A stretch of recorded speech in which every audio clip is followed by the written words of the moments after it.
but nobody captured it. Are the Houthis being financed Financiados ou armados or pelo governo do armed Irã, não até onde by the podemos dizer government of Iran? diretamente. No, as far as we could tell, directly, Não no. indiretamente, diretamente possível, muito, Indirectly, muito possível, por exemplo, very, era very possible. For instance, it was impossível em impossible apenas uma in semana only 1 rastrear week a to cadeia track, financeira de Ansarallah. the financial chain of Ansarallah. We Precisaríamos need de more mais time, tempo and e we precisaríamos need more estar time mais for that. tempo And lá of e, course, this is claro, esta é classified uma information. For us informação foreigners, classificada it's para nós, totally, totally estrangeiros, off eu diria que limits. totalmente fora dos But limites, the mas financing o of financiamento de suas das Forças Armadas Iemenitas é muito, muito sólido. Eles estão prestes a revisar uma dessas surpresas nos próximos dias. Eles estão até mesmo o meio que anunciando em um tweets no X esteja pronto para uma grande surpresa, provavelmente um novo míssil, e isso é algo que discutimos, juiz, na semana passada. Isso percorre um longo caminho desde que os melhores engenheiros e físicos do Iêmen foram estudar na URSS e na China. Então isso percorre um longo caminho, não é de um dia ou outro alguém do IRGC desembarca em Sanaa com os segredos militares, não, de forma alguma, é um longo caminho. E eles são muito, muito capazes militarmente e ao mesmo tempo, por exemplo, visitamos a autoridade Zakat que cuida dos necessitados, dos pobres, dos necessitados, das pessoas que precisam de roupas, comida, etc.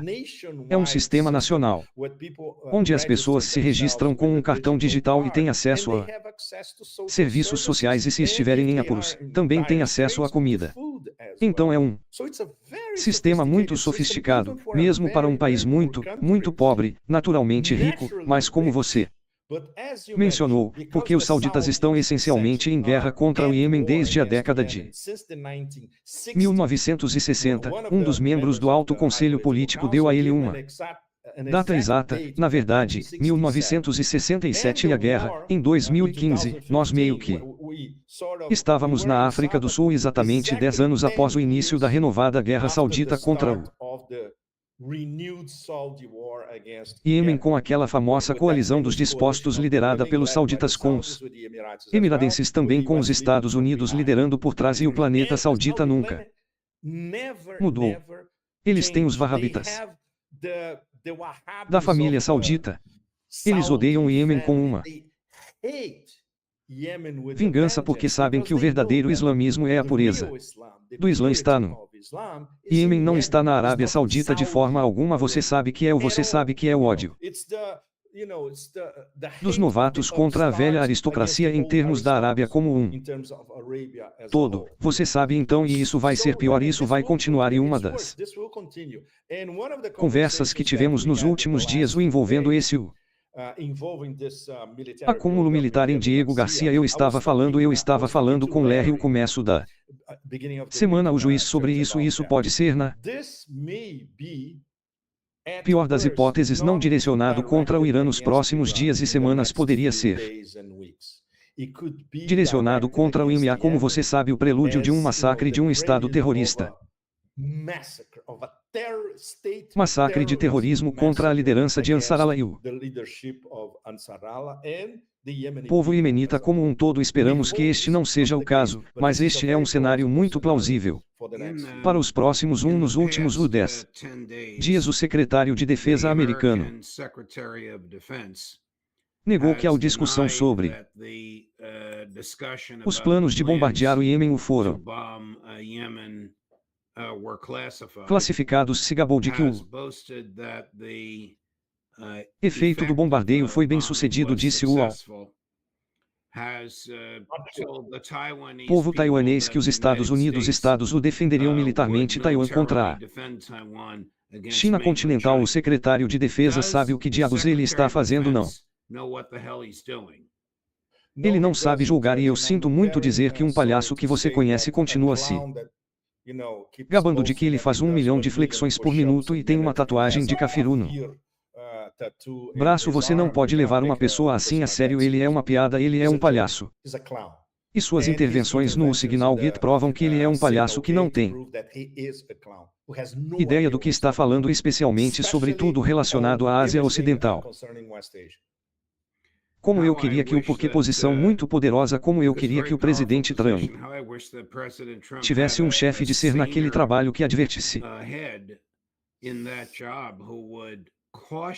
o presidente antes que ele fizesse essas coisas ao invés de me desculpar habilitá-lo por exemplo. Todos nós lemos a transcrição daqueles 2 ou 3 dias de textos envolvendo o Signal Gate, nenhuma palavra sobre a moralidade ou a legalidade de matar o povo do Iêmen. Era tudo sobre o processo, não era sobre por que deveríamos fazer isso absolutamente. Imagino se Donald Trump sabia que eles estavam tendo essa conversa. Não sabemos exatamente, não sabemos, e é isso que torna tudo ainda mais preocupante. Porque é um bando de, eu diria, com algumas variações, palhaços. Palhaços muito horrivelmente informados ou palhaços totalmente desinformados com poder irrestrito e discutindo o lançamento de uma guerra ilegal, outra em um aplicativo, porque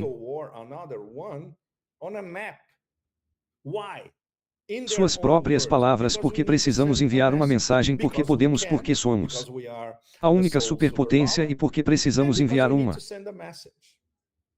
mensagem. O deixe-me mudar de assunto antes de concluir. Na sua opinião, se os Estados Unidos se juntarem a Israel em um ataque militar ao Irã, Moscou e Pequim vão apenas sentar e assistir? Bem, essa é a pergunta de $1 zilhão. Juiz, eu estou tentando organizar uma coluna para os próximos dias tentando responder a esta pergunta, porque o tratado que eles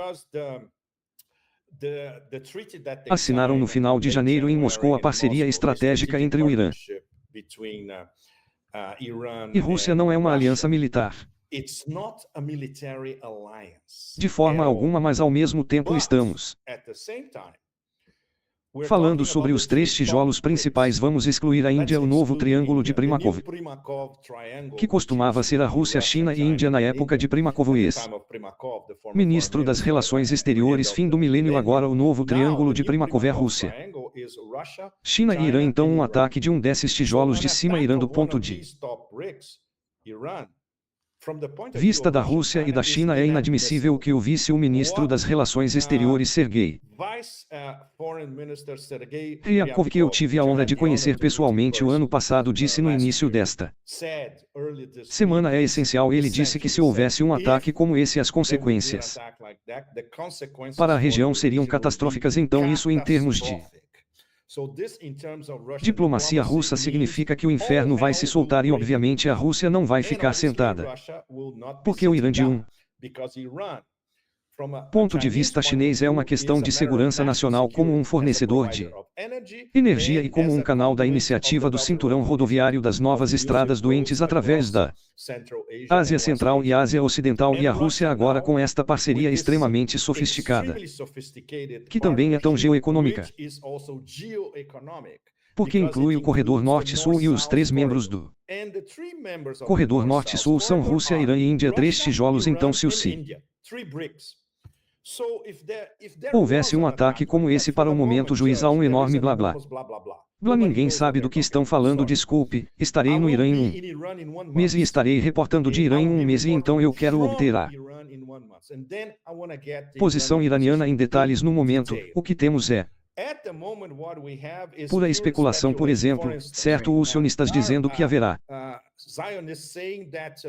o maior ataque desde a Segunda Guerra Mundial contra o Irã em breve. Então é uma narrativa. Essencialmente ninguém sabe do que estão falando, mas o que a Rússia e a China sabem exatamente é que um ataque ao Irã é um ataque a ambos, e um ataque aos tijolos como um todo, porque esta é uma guerra contra os tijolos também. E todas essas tarifas de Trump também, elas são principalmente direcionadas contra a Nação dos Tijolos, Pepe Escobar, obrigado meu querido amigo, obrigado por ficar acordado como você sempre faz nas primeiras horas da manhã. Estaremos ansiosos por essa reportagem do Irã. Alguns de nossos amigos, alguns dos convidados regulares neste programa estarão lá com você. Mais sobre isso conforme o tempo se aproxima, mas ainda mais importante, estamos ansiosos para vê-lo vivo, bem, feliz, corajoso e bravo toda semana. Vejo você novamente em breve. Obrigado, obrigado juiz, muito obrigado. E obrigado meu querido amigo, obrigado, Deus o abençoe, obrigado, claro. E chegando mais tarde hoje às 2 horas a Aaron Mate, às 3 horas Fio Geraldi, às 4 horas e 15 minutos Max Blumenfeld, juiz paulistano, por julgar a liberdade. Música.